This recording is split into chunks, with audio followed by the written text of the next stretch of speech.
All right, so what I want to do now is I want to talk about why these curves are shaped in the different fashions that they're shaped in. You notice this one's straight and this one's bowed. The question is why? Well, the answer to this question lies in the labels here. So we got butter and guns on this one and tricycles and bicycles over here.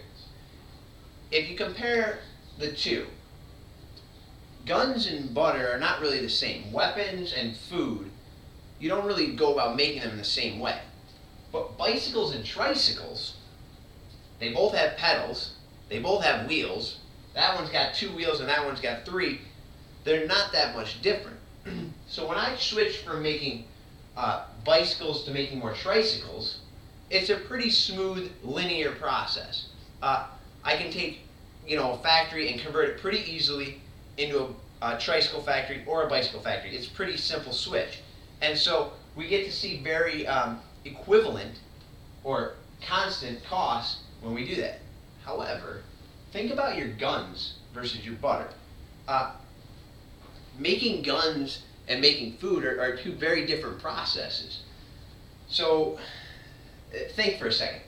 Who's in charge of making butter or food? A farmer.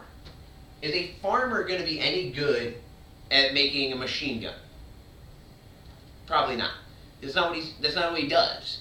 So if you're at A, notice all your resources, all your workers, all your factories are putting towards making guns. Well, if you make those first few butters, those first few foods, you notice you don't give up very many guns here. Well, that's because, remember, who's going to be the first person kicked out of the gun making factory? You're not going to take and throw out your best gun maker. You're going to say, hey, let's take our worst gun maker and kick him out because he stinks. He's horrible. And conversely, that guy's probably pretty good at farming and making food. So you don't lose much, and you sure do gain a lot of foods from that first worker. But fast forward as you work down here. Now you're going from making very few guns to now making all food, all butter. As you shut down this last gun factory and you convert to making all food, think about who's changing over here and what resources are switching. Now you're kicking out your last few gun makers, who are probably the worst food makers or butter makers. They're not good at it. So your costs become relatively large compared to what they were up top. And you can kind of quibble with my spacing here, but if you look at the numbers themselves, it works out just fine.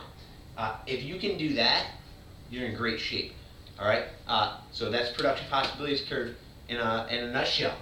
Best of luck. Let me know if you have any questions, comments, or concerns. Remember, AP Review Night is next Wednesday, the 26th, from 5 o'clock to 7 o'clock. If you have any questions or any topics, let me know so that I can help you guys out. All right. Have a good night, guys.